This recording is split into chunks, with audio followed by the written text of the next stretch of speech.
ನಾರಾಯಣ ಸೋಮಣ್ಣವರು ಕುರುಬ ಸಮುದಾಯದ ಕಾಂಟ್ರಿಬ್ಯೂಷನ್ ಬಗ್ಗೆ ಚಲವಾದಿ ನಾರಾಯಣ ಸೋಮಣ್ಣವ್ರಿಗೆ ಗೊತ್ತಿಲ್ಲ ಅನ್ಸುತ್ತೆ.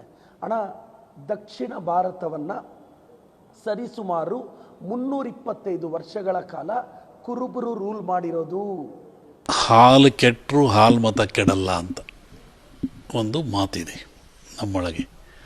ಹಾಗೆ ಹಾಲು ಮತ್ತವ್ರ ಅಧಿಕಾರ ಬಂದರೆ ಇಸ್ಕೊಳ್ಳೋದು ಕಷ್ಟ, ಅವರಾಗೆ ಬಿಡಬೇಕು ಹೇಳಿರೋದು ನಾನು. ಯಾಕೆ ಅಕ್ಕಬುಕ್ರು ಯಾರು?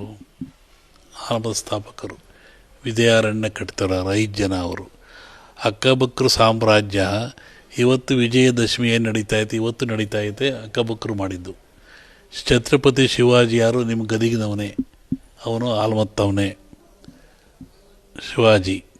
ಆಮೇಲೆ ಆ ರಾಣಿ ಕಾಶಿ ದೇವಸ್ಥಾನ ಕಟ್ಟಿಸಿ ರಾಣಿ ಆಕೆಯು ಹಾಲಮತ್ತವಳೆ. ಹಿಂಗೆ ಹಾಲಮತ ಸಮಾಜದಲ್ಲಿ ಲೋಕೋತ್ತರ ಕಾಣಿಕೆಗಳಿದ್ದಾವೆ. ಅವರು ಒಂದು ರೀತಿಯ ದೈವ ಬಲ ಇದೆ. ಎಲೆಕ್ಷನ್ ಊಟ ಮೊದಲು ಹಾಲುಮತ್ತರು ಬರವಣಿಗೆ ಮಾಡುವಂತಾರೆ. ನಾನು ಹೇಳಿದ್ದೆ, ಹಾಲು ಮತದಲ್ಲಿಯೇ ಜನಿಸಿ ಕಾವ್ಯ ಗಂಗೆಯನ್ನು ಹರಿಸಿರುವಂತಹ ಕವಿರತ್ನ ಕಾಳಿದಾಸ ಕುರುಬನಲ್ಲವೇ? ಹಾಲುಮತ ಸಮುದಾಯದ ಬಗ್ಗೆ ತಿಂತಡಿ ಮೌನೇಶ್ವರರು ಹೇಳಿದ್ರು, ಸರ್ವಜ್ಞ ಮೂರ್ತಿ ಹೇಳಿದ್ರು, ಅಲ್ಲಮ ಪ್ರಭುಗಳು ಹೇಳಿದ್ರು. ಇತಿಹಾಸದಲ್ಲಿ ಹಲವಾರು ಅವರ ಪುಸ್ತಕಗಳಲ್ಲಿ ಬರೆದಿದ್ರು. ಈಗಲೂ ಸಹ ಕೋಡಿಮಠದ ಸ್ವಾಮೀಜಿಗಳು, ಮತ್ತೊಬ್ಬರು ಸ್ವಾಮೀಜಿಗಳು, ಯಾಕೆ ಚಿಕ್ಕಬಳ್ಳಾಪುರದ MLA ಆಗಿರುವಂತಹ ಪ್ರದೀಪ್ ಈಶ್ವರ್ ಅವರು ಸಹ ಹಾಲುಮತ ಸಮುದಾಯದ ಬಗ್ಗೆ ಅವರು ಮೊನ್ನೆ ಮಾತಾಡಿದ್ರು. ಇಂತಹ ಒಂದು ಹಾಲುಮತ ಸಮುದಾಯದಲ್ಲಿ ಹುಟ್ಟಿರುವಂತಹ ನಾವೆಲ್ಲರೂ ಎಷ್ಟು ಶ್ರೇಷ್ಠರು, ನಾವೆಷ್ಟು ಪುಣ್ಯ ಮಾಡಿದ್ವಿ ಅಂತೇಳಿ ನಮಗೆ ನಾವು ಹೆಮ್ಮೆ ಪಟ್ಟುಕೊಳ್ಳುವಂತಹ ಸಮಯ. ನಾವು ಹಾಲುಮತ ಅಂತಂದರೆ ನಾವು ಶ್ರೇಷ್ಠರು. ಹಾಲುಮತ ಅಂದರೆ ಶ್ರೇಷ್ಠ ಮತ ಅಂತ ಹೇಳ್ತಾರೆ. ಹಾಲುಮತಸ್ಥರು ಅಂತಂದರೆ ದೈವಾಂಶ ಸಂಪತ್ತರು ಅಂತ ಹೇಳ್ತಾರೆ. ಪ್ರತಿ ವರ್ಷ ಕನಕ ಗುರುಪೀಠದ ಶಾಖಾ ಮಠ ತಿಂತಣಿ ಬ್ರಿಡ್ಜ್ನಲ್ಲಿ ನಮ್ಮ ಸಿದ್ದರಾಮಾನಂದಪುರಿ ಸ್ವಾಮೀಜಿಗಳು ಪ್ರತಿ ವರ್ಷ 12, 13, 14 3 ದಿನಗಳ ಕಾಲ ಜನವರಿ ತಿಂಗಳ ಸಂಕ್ರಾಂತಿಯ ಸಮಯದಲ್ಲಿ ಹಾಲುಮತ ಸಾಹಿತ್ಯ ಸಮ್ಮೇಳನ ಈ ಬಾರಿ ಮಾಡ್ತಾ ಇದ್ದಾರೆ. ಹಾಲುಮತ ಸಂಸ್ಕೃತಿ ವೈಭವ ಅಂತ ಮಾಡ್ತಾ ಇದ್ರು, ಈ ಬಾರಿ ಹಾಲುಮತ ಸಾಹಿತ್ಯ ಸಮ್ಮೇಳನ ಅಂತ ಮಾಡ್ತಾ ಇದ್ದಾರೆ. ನಮ್ಮ ಶಕ್ತಿಯನ್ನು ನಾವು ತಿಳ್ಕೊಳ್ಬೇಕ್ರಿ. ಯಾರೋ ಹೇಳ್ತಾರೆ, ಯಾರೋ ಮಾಡ್ತಾರೆ, ಯಾರೋ ಒಬ್ಬರು ರಾಜಕಾರಣಿ ಹೇಳ್ತಾರೆ ಅಂತೇಳಿ ನಮ್ಮ ಶಕ್ತಿಯನ್ನು ನಾವೇ ಕಳ್ಕೊಂಡ್ಬಿಟ್ರೆ ಹಾಗಾದರೆ ಈ ಸಮುದಾಯವನ್ನು ಉಳಿಸೋರು ಯಾರು? ಈ ಸಮುದಾಯದ ಸಂಸ್ಕೃತಿಯನ್ನು ಉಳಿಸೋರು ಯಾರು? ನೀವೇ ಉಳಿಸ್ಲಿಲ್ಲ ಅಂತಂದರೆ ಬೇರೆ ಯಾರನ್ನೇ ಉಳಿಸ್ತಾರೆ? ನೀವೇ ಉಳಿಸ್ಲಿಲ್ಲ ಅಂತ ಇವತ್ತಿಗೂ ಸಹ ಒಂದು ಚುನಾವಣೆ ವಿಚಾರದಲ್ಲಿ ನಾಮಿನೇಷನ್ ಇರ್ಬೋದು, ಒಂದು ಯಾವುದಾದ್ರೂ ಮಳಿಗೆ ಪೂಜೆ ಇರ್ಬೋದು, ಮತ್ಯಾವುದೋ ಒಂದು ಮಹತ್ ಕಾರ್ಯಗಳಲ್ಲಿ ಕುರುಬ ಸಮುದಾಯದವ್ರನ್ನ, ಹಾಲುಮತ ಸಮುದಾಯದವ್ರನ್ನ ಕರೆದು ಪೂಜೆ ಮಾಡಿಸ್ತಾರೆ.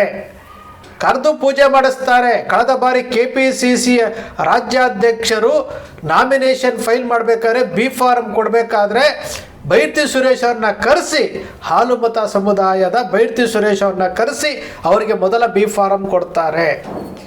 ಇಂತಹ ಶ್ರೇಷ್ಠ ಮತದಲ್ಲಿ ಹುಟ್ಟಿರುವಂತಹ ನಾವು ಹಾಲುಮತ ಸಂಸ್ಕೃತಿಯನ್ನು ಎತ್ತಿ ತೋರಿಸ್ಬೇಕಲ್ವಾ? ಈ ಕೆಲಸವನ್ನು ತಿಂತಣಿ ಸ್ವಾಮೀಜಿಯವರು, ಸಿದ್ದರಾಮಾನಂದಪುರಿ ಸ್ವಾಮೀಜಿಗಳು ನಿರಂತರವಾಗಿ ಮಾಡ್ಕೊತಾ ಬರ್ತಾ ಇದ್ದಾರೆ. ಹಾಲುಮತ ಸಂಸ್ಕೃತಿ ವೈಭವದ ಮೂಲಕ ಮಾಡ್ಕೊತಾ ಬರ್ತಾ ಇದ್ದಾರೆ. ಈ ಬಾರಿ ಹಾಲುಮತ ಸಾಹಿತ್ಯ ಸಮ್ಮೇಳನ ಮಾಡ್ತಾ ಇದ್ದಾರೆ. ಪ್ರತಿಯೊಂದು ಹಾಲುಮತ ಸಂಸ್ಕೃತಿಗೆ ಸಂಬಂಧಪಟ್ಟಂತಹ ಡೊಳ್ಳು ವಿಚಾರ ಇರ್ಬೋದು, ಡೊಳ್ಳಿನ ಪ್ರಕಾರಗಳಿರ್ಬೋದು, ಎಲ್ಲದರ ಬಗ್ಗೆ ಸಮ್ಮೇಳನಗಳನ್ನು ಮಾಡಿ, ವಿಚಾರಗೋಷ್ಠಿಗಳನ್ನು ಮಾಡಿ ಇಲ್ಲಿ ಸ್ವಾಮೀಜಿಗಳು ಈ ಸಂಸ್ಕೃತಿಯನ್ನು ಉಳಿಸುವಂತಹ ಕೆಲಸ ಮಾಡ್ತಾ ಇದ್ದಾರೆ. ನಾವು ತಿಳ್ಕೊಳ್ಳೋದು ಬಹಳ ಇದೆ. ನಾವು ಊಟಕ್ಕೆ ಉಪ್ಪಿನಕಾಯಿ ರೀತಿಯಲ್ಲಿ ರಾಜಕೀಯ ಬಳಸ್ಕೊಳ್ಬೇಕಾಗಿತ್ತು. ಇವತ್ತು ಉಪ್ಪಿನಕಾಯಿಯನ್ನೇ ಊಟದ ರೀತಿಯಲ್ಲಿ ಬಳಸ್ಕೊಳ್ತಾ ಇದ್ದೀರಿ. ಯೋಚಿಸಬೇಕಾದಂತಹ ವಿಚಾರಗಳನ್ನು ನಾವು ಯೋಚಿಸ್ತಾನೇ ಇಲ್ಲ. ಇದು ಈ ಸಮುದಾಯಕ್ಕೆ ನಾವು ಮಾಡ್ತಾ ಇರುವಂತಹ ಅಪಚಾರವೂ ಹೌದು, ಇದು ದೌರ್ಭಾಗ್ಯವೂ ಹೌದು. ಬೆಳೆಸಬೇಕು ರೀ. ಇವತ್ತು ಉತ್ತರ ಕರ್ನಾಟಕ ಭಾಗದಲ್ಲಿ ಹಾಲುಮತಸ್ಥರು ಅಂತಂದರೆ ತನ್ನದೇ ಆದಂತಹ ಒಂದು ಪ್ರಾಮುಖ್ಯತೆ ಇದೆ. ಕುರುಬ ಸಮುದಾಯವೂ ಹಾಲುಮತ ಸಮುದಾಯ ಎರಡೂ ಒಂದೇ. ಕುರುಬರಿಗೆ ಹಾಲುಮತಸ್ಥರು ಅಂತಾರೆ, ಹಾಲುಮತಸ್ಥರಿಗೆ ಕುರುಬರು ಅಂತಾರೆ. ಎರಡು ಹೆಸರುಗಳಿಂದ ಕರೀತಾರೆ. ಇಲ್ಲಿ ಏನಾಗ್ತಾ ಇದೆ, ರಾಜಕೀಯ ಕಾರಣಕ್ಕೋಸ್ಕರವಾಗಿ ಹಾಲುಮತ ಅನ್ನೋದು ಬಳಸ್ಕೂಡ್ದು. ಕೆಲವರು ಹೇಳ್ತಾರೆ ಹಾಲುಮತ ಅನ್ನೋದು ಬಳಸಬಾರ್ದು ಅಂತ. ಅದು ಶ್ರೇಷ್ಠ ಮತ. ಹಾಲು ಮತ ಅಂತಂದರೆ ಶ್ರೇಷ್ಠ ಮತ. ನಾವು ಇತಿಹಾಸ ಪುರುಷರುಗಳನ್ನು ನಾವು ನೋಡ್ತಾ ಇದ್ರೆ ಹಾಲು ಮತ ಸಮುದಾಯದ ಕುಲಗುರು ಆಗಿರುವಂಥ ಶ್ರೀಮದ್ ಜಗದ್ಗುರು ರೇವಣಸಿದ್ದೇಶ್ವರರು ಅವರ ಕುಲಗುರುಗಳು. ಈಗ ನಾವು ಕುಲಗುರುಗಳ ಫೋಟೋಗಳನ್ನು ಇಟ್ಕೊಂಡು ನಾವು ಅದನ್ನು ಪ್ರಚಾರ ಮಾಡ್ತಾ ಇದ್ದೀವಿ. ರೇವಣಸಿದ್ದೇಶ್ವರರನ್ನು ನಾವು ಮರ್ತಿರೋದ್ರಿಂದ ರೇವಣಸಿದ್ದೇಶ್ವರರನ್ನು ಬೇರೆಯವರು ಹೈಜಾಕ್ ಮಾಡಿಕೊಂಡ್ರು. ಅವರು 5 ಪೀಠಗಳನ್ನು ಮಾಡ್ಕೊಳ್ತಾರೆ, 5 ಬಾವುಟಗಳನ್ನು ಕೊಡ್ತಾರೆ, ಹೆಸರನ್ನು ಚೇಂಜ್ ಮಾಡ್ಕೊತಾರೆ, ರೇಣುಕಾಚಾರ್ಯ ಅಂತ ಮಾಡ್ಕೊಳ್ತಾರೆ, ಸರ್ಕಾರದ ಮೇಲೆ ಒತ್ತಡ ಏರ್ತಾರೆ. ಸರ್ಕಾರವೂ ಸಹ ರೇಣುಕಾಚಾರ್ಯ ಜಯಂತಿಯನ್ನು ಆಚರಣೆ ಮಾಡ್ತೀವಿ ಅಂತ ಘೋಷಣೆ ಮಾಡಿದ್ರೆ ಆಚರಣೆ ಮಾಡ್ತಾ ಇದ್ದಾರೆ. ನಾವು ಮೂಲ ಪುರುಷರಾಗಿರುವಂತಹ ಕುಲಗುರು ರೇವಣಸಿದ್ದೇಶ್ವರರನ್ನು ನಾವು ಪ್ರಚಾರನೇ ಮಾಡಲಿಲ್ಲ. ಯಾಕೆ ಅಂತಂದರೆ ನಾವು ಯೋಚಿಸುವ ಶಕ್ತಿಯನ್ನು ಕಳ್ಕೊಂಡಿದ್ದೀವಿ. ಇವತ್ತಿಗೂ ಸಹ ತಿಂತಣಿ ಸ್ವಾಮೀಜಿಗಳು ಹಾಲು ಮತ ಸಂಸ್ಕೃತಿಯನ್ನು ಇವತ್ತಿಗೂ ಸಹ ಅವರು ಪ್ರಚಾರ ಮಾಡ್ತಾ ಇದ್ದಾರೆ. ಪ್ರತಿ ವರ್ಷ ಎಷ್ಟೇ ಸಮಸ್ಯೆ ಬಂದರೂ ಎಷ್ಟೇ ಕಷ್ಟ ಬಂದರೂ ಸಹ ಹಾಲು ಮತ ಸಂಸ್ಕೃತಿಯ ವೈಭವವನ್ನು ಮಾಡ್ತಾ ಇದ್ದಾರೆ. ಈ ಬಾರಿ ಹಾಲು ಮತ ಸಾಹಿತ್ಯ ಸಮ್ಮೇಳನ ಮಾಡ್ತಾ ಇದ್ದಾರೆ. ಒಂದಲ್ಲ ಒಂದು ರೀತಿಯಲ್ಲಿ ಈ ಹಾಲು ಮತ ಸಮುದಾಯದ ಹಾಲು ಮತ ಸಂಸ್ಕೃತಿಯನ್ನು ಜನರಿಗೆ ತಿಳಿಸೋದಕ್ಕೋಸ್ಕರವಾಗಿ ಅವರು ನಿರಂತರವಾಗಿ ಕೆಲಸ ಮಾಡ್ತಾ ಇದ್ದಾರೆ. ಇದೇ ಜನವರಿ 12, 13, 14 ಬೇರೆ ಬೇರೆ ಸಮುದಾಯದವ್ರನ್ನ ಕರೆಸಿ ಹಾಲು ಮತ ಸಂಸ್ಕೃತಿ ಇದು ಅಂತೇಳಿ ವೇದಿಕೆಯ ಮೇಲೆ ವಿಚಾರಗೋಷ್ಠಿಗಳನ್ನು ಮಾಡಿ ತಿಳಿಸ್ತಾ ಇದ್ದಾರೆ.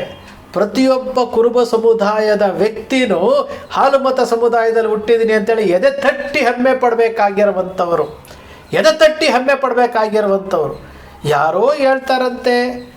ಒಂದು ಯಾವುದೋ ಹಾಲು ಮತ ಮಹಾಸಭಾ ಒಂದು ಸಂಘಟನೆ ಉಟ್ಕೊಂಡಿದ್ದ ತಕ್ಷಣವೇ ಹಾಲು ಮತ ಅಂತ ಇಡಬಾರ್ದು ಅಂದರೆ ಬೇರೆ ಏನಂತ ಇಡ್ತೀರಿ? ಹಾಲು ಮತ ಅನ್ನೋದನ್ನು ನಾವು ಪ್ರಚಾರಕ್ಕೆ ತರದ ಹೋದರೆ ಬೇರೆ ಯಾರು ತರ್ತಾರೆ? ಶಾಶ್ವತವಾಗಿ ಉಳಿಬೇಕಲ್ವಾ? ಇವತ್ತು ಹಾಲು ಮತ ಹೆಸರಿನಲ್ಲಿ ದಾವಣಗೆರೆಯಲ್ಲಿ ಸಹಕಾರಿ ಸಂಘ ಇದೆ. 7 ವರ್ಷಗಳ ಕಾಲ ಜವಾಬ್ದಾರಿಯನ್ನು ತೆಗೆದುಕೊಂಡು ಲಾಭದತ್ತ ತೆಗೆದುಕೊಂಡು ಹೋಗ್ತಾ ಇದ್ದಾರೆ. ಶ್ರೀ ಹಾಲು ಮತ ಸೌಹಾರ್ದ ಸಹಕಾರಿ ಪತ್ತಿನ ಸಂಘ ಅಂತೇಳಿ ನಾವು ಬೆಳೆಸಬೇಕು ರೀ. ನಾವು ನಮ್ಮ ಸಂಸ್ಕೃತಿಯನ್ನು ಬೆಳೆಸಬೇಕು. ಇತ್ತೀಚೆಗೆ ತಾನೇ 2014ರಿಂದ ಈಚೆಗೆ ತಾನೇ ಸಂಗೊಳ್ಳಿ ರಾಯಣ್ಣನವರನ್ನು ನಾವು ಪ್ರಚಾರ ಮಾಡಲಿಕ್ಕೆ ಹೋಗಿದ್ದು. ಕರ್ನಾಟಕದಲ್ಲಿ ಸಂಗೊಳ್ಳಿ ರಾಯಣ್ಣನವರ ಮೂರ್ತಿ ಎಷ್ಟಿತ್ತು ರೀ? 4 ಮೂರ್ತಿ. ಇವತ್ತು ಸಾವಿರಾರು ಮೂರ್ತಿಗಳನ್ನು ಪ್ರತಿಷ್ಠಾಪನೆ ಮಾಡಲಾಗಿದೆ, ಸರ್ಕಲ್ಗಳನ್ನ ಪ್ರತಿಷ್ಠಾಪನೆ ಮಾಡೋ ಕಾರಣ ನಾವು ಪ್ರಚಾರ ಮಾಡಿದ್ದು 2014 ಹೋಗಿ ಸಂಗೊಳ್ಳಿ ರಾಯಣ್ಣನವರಿಗೆ ಕಂಕಣ ಕಟ್ಟಿ ಪ್ರಚಾರ ಮಾಡಿದ್ದು. ಸಂಗೊಳ್ಳಿ ರಾಯಣ್ಣ ಹಾಲು ಮತಸ್ಥರು ಅಂತ ಭಾಳ ಜನಕ್ಕೆ ಗೊತ್ತೇ ಇರಲಿಲ್ಲ. ಸ್ವತಃ ಈಶ್ವರಪ್ಪನವರಿಗೆ ಗೊತ್ತಿರಲಿಲ್ಲ. ಇದು ನಮ್ಮ ಸಮುದಾಯದಲ್ಲಿ ನಾವು ಪ್ರಚಾರ ಮಾಡ್ತಾ ಇರುವಂತಹ ವೈಖರಿ. ಅಹಲ್ಯಾಬಾಯಿ ಹೋಳ್ಕರ್ರಂತಹ ಮಹಾರಾಣಿಯ ಬಗ್ಗೆ ನಮಗೆ ಗೊತ್ತೇ ಇಲ್ಲ. ಪ್ರಚಾರ ಮಾಡಿದ್ದಕ್ಕೆ ಅಹಲ್ಯಾಬಾಯಿ ಹೋಳ್ಕರ್ ಸಂಘ ಹೆಸರಿನಲ್ಲಿ ಸಂಘಟನೆಗಳು ಉಟ್ಕೊಂತು ಆಚರಣೆಗಳಾಗ್ತಾ ಇದ್ದಾವೆ. ಕುರುಬ ಜಯಂತಿಯ ಬಗ್ಗೆ ಗೊತ್ತೇ ಇಲ್ಲ ನಮಗೆ. ಹಾಲು ಮತ ಜಯಂತಿ ಬಗ್ಗೆ ನಮಗೆ ಗೊತ್ತೇ ಇಲ್ಲ. ನಾವು ಈಗ ಆಚರಣೆ ಮಾಡ್ತಾ ಇದ್ದೀವಿ. ರೇವಣಸಿದ್ದೇಶ್ವರರ ಜಯಂತಿಯನ್ನು ರೇಣುಕಾಚಾರ್ಯ ಜಯಂತಿ ಮಾಡಿ ಸರ್ಕಾರ ಆಚರಣೆ ಮಾಡಿದಾಗ ಕುರುಬರು ಎಚ್ಚೆತ್ಕೊಂಡ್ರು. ರೇವಣಸಿದ್ದೇಶ್ವರ ಜಯಂತಿಯನ್ನು ನಾವು ಅಲ್ಲಲ್ಲಿ ಮಾಡ್ತಾ ಇದ್ದೇವೆ. ಅವ್ರು ಹೈಜಾಕ್ ಮಾಡಿಕೊಂಡು ಸರ್ಕಾರದ ಮೇಲೆ ಒತ್ತಡ ಏರಿ ರೇಣುಕಾಚಾರ್ಯ ಜಯಂತಿಯನ್ನು ಮಾಡಿಬಿಟ್ರು. ನಾವೇನು ಮಾಡ್ತಾ ಇದ್ದೀವಿ? ಜೈಕಾರ ಹಾಕ್ತಾ ಇದ್ದೀವಿ, ಚಪ್ಪಾಳೆ ಹೊಡಿತಾ ಇದ್ದೀವಿ, ಕೇಕೆ ಹೊಡಿತಾ ಇದ್ದೀವಿ. ಯಾರೋ ಒಬ್ಬ ಹಾಲು ಮತ ಮಹಾಸಭಾ ಅಂತ ಮಾಡಿದ ತಕ್ಷಣ ಆ ಒಬ್ಬ ಸಂಘಟನೆಯವನಿಗೆ ನಮಗೆ ಎಲ್ಲಿ ಹೊಡೆತ ಬೀಳುತ್ತೋ, ಎಲ್ಲಿ ನಮ್ಮನ್ನು ಪ್ರಶ್ನೆ ಕೇಳ್ತಾರೋ ಅಂಥೇಳಿ ಆ ಸಂಘಟನೆಯ ಬಗ್ಗೆ ಕೊಂಕು ಮಾತಾಡುವಂಥದ್ದು. ಇದು ನಮ್ಮ ಸಮುದಾಯದ ದೌರ್ಭಾಗ್ಯವೋ ದುರಂತವೋ ಹೌದು. ನಿಜಕ್ಕೂ ಕೋಡಿಮಠದ ಸ್ವಾಮೀಜಿಗಳು ಮಾತನಾಡುವಂತಹ ಪ್ರತಿಯೊಂದು ವಿಚಾರಗಳು ಹಾಲು ಮತ ಸಮುದಾಯದ ಬಗ್ಗೆ ಮತ್ತೊಬ್ಬರು ಸ್ವಾಮೀಜಿಯವರು ಮಾತನಾಡಿರುವಂತಹ ಶ್ರೇಷ್ಠತೆ ಬಗ್ಗೆ ಮಾತನಾಡಿದಾರಲ್ಲ, ಪ್ರತಿಯೊಬ್ಬ ಕುರುಬ ಸಮುದಾಯದವನು ಎದೆ ತಟ್ಟಿ ಹೇಳಬೇಕು, ನಾವು ಹಾಲು ಮತಸ್ಥರು, ನಾವು ಕುರುಬ ಸಮುದಾಯದವರು ಅಂತ ಎದೆ ತಟ್ಟಿ ಹೇಳುವಂತಹ ಪರಿಸ್ಥಿತಿ ಈ ನಿರ್ಮಾಣ ಮಾಡಬೇಕು. ನಾವೇನು ಮಾಡ್ತಾ ಇದ್ದೀವಿ? ನಾವು ಕುರುಬರು ಅಂತಂದ್ರೆ ಯಾರೇನು ತಿಳ್ಕೊಂಡ್ಬಿಡ್ತಾರೋ ಅಂತೇಳಿ ಇವತ್ತಿಗೂ ಸಹ ಬೆಂಗಳೂರು ನಗರ ಪ್ರದೇಶಗಳಲ್ಲಿ ಭಾಳಷ್ಟು ಜನ ಆತ್ಮವಂಚನೆ ಮಾಡಿಕೊಂಡು ನಾವು ಗೌಡ್ರು ಅಂತಾರೆ. ನಾವು ಕುರುಬ ಗೌಡ್ರು ಅಂತ ಹೇಳ್ಕೊಳ್ಳೋದಿಲ್ಲ ಎಷ್ಟೋ ಜನ. ಹೇಳ್ಕೊಳ್ಳೋದಿಲ್ಲ.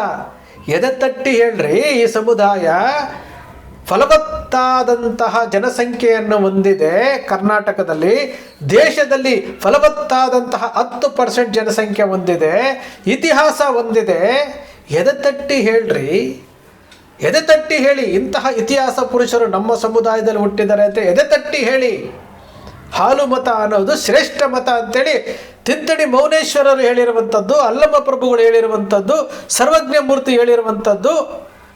ಎಷ್ಟು ಜನ ಬಸವಣ್ಣನವರ ಅನುಭವ ಮಂಟಪದಲ್ಲಿ ತುರಿಗಾಹಿ ರಾಮಣ್ಣ ಅಂತೇಳಿ ಕುರುಬ ಸಮುದಾಯದವರು, ಕುರುಬ ಗೊಲ್ಲಾಳೇಶ ಕುರುಬ ಸಮುದಾಯದವರು, ಇವರೆಲ್ಲರ ಕೃತಿಗಳನ್ನು ನಾವು ಹೊರಗಡೆ ತರೋದಿದೆ. ತುರಿಗಾಹಿ ರಾಮಣ್ಣನವರು ಬರೆದಿರುವಂತಹ ವಚನಗಳು ಇವತ್ತು ಅಲ್ಲಲ್ಲಿ ಇಲ್ಲಲ್ಲಿ ಸಿಗ್ತದೆ, ಎಲ್ಲ ಸಂಗ್ರಹಣ ಮಾಡಿ ಇಟ್ಟಿದ್ದೀವಿ ನಾವು. ಎಲ್ಲವನ್ನು ಹೊರಗಡೆ ತರಬೇಕು ನಾವು. ಕುರುಬ ಗೊಲ್ಲಾಳೇಶರ ವಚನಗಳನ್ನು ಇದು ಮಾಡಬೇಕು. ನಾವು ಯಾವುದನ್ನು ಮಾಡ್ತಾ ಇಲ್ಲ. ನಾವೇನು ಮಾಡ್ತೀವಿ? 24x7 ರಾಜಕೀಯ ರಾಜಕೀಯ ರಾಜಕೀಯ ರಾಜಕೀಯ, ಇದನ್ನೇ ಮಾಡ್ಕೊಂಡು ಹೋಗ್ತಾ ಇದೆ ಹೊರತು ಸಂಸ್ಕೃತಿಯನ್ನು ಉಳಿಸುವಂಥ ಕೆಲಸ ಮಾಡಿಲ್ಲ. ಶ್ರೀ ಕನಕ TV ಯಾವತ್ತಿಗೂ ಸಹ ಸಂಸ್ಕೃತಿಯನ್ನು ಬಿಡೋದಿಲ್ಲ, ಸಮುದಾಯದ ಸಂಘಟನೆಯನ್ನು ಬಿಡೋದಿಲ್ಲ. ನಿಮ್ಮನ್ನು ಎಚ್ಚರಿಸುವಂತಹ ಕೆಲಸ ನಿರಂತರವಾಗಿ ಮಾಡ್ತಾ ಇದೆ. ಸೃಷ್ಟಿ ಮಾಡಲ್ಲ, ಕಲ್ಪನೆ ಮಾಡೋದಿಲ್ಲ, ವಾಸ್ತವದ ವಿಚಾರವನ್ನು ವಿಶ್ಲೇಷಣೆ ಮಾಡುತ್ತೆ. ಕನಕ TVಯ ವಿಶ್ಲೇಷಣೆ ನಿಮ್ಗೆ ಇಷ್ಟ ಆಯಿತು ಅಂದರೆ ಸಬ್ಸ್ಕ್ರೈಬ್ ಆಗಲಿಲ್ಲ ಅಂದರೆ ಸಬ್ಸ್ಕ್ರೈಬ್ ಮಾಡ್ಕೊಳ್ಳಿ. ಪಕ್ಕದಲ್ಲಿ ಕಾಣುವಂಥ ಬೆಲ್ ಐಕಾನ್ ಪ್ರೆಸ್ ಮಾಡಿ, ಶೇರ್ ಮಾಡಿ, ಪ್ರೋತ್ಸಾಹ ನೀಡಿ.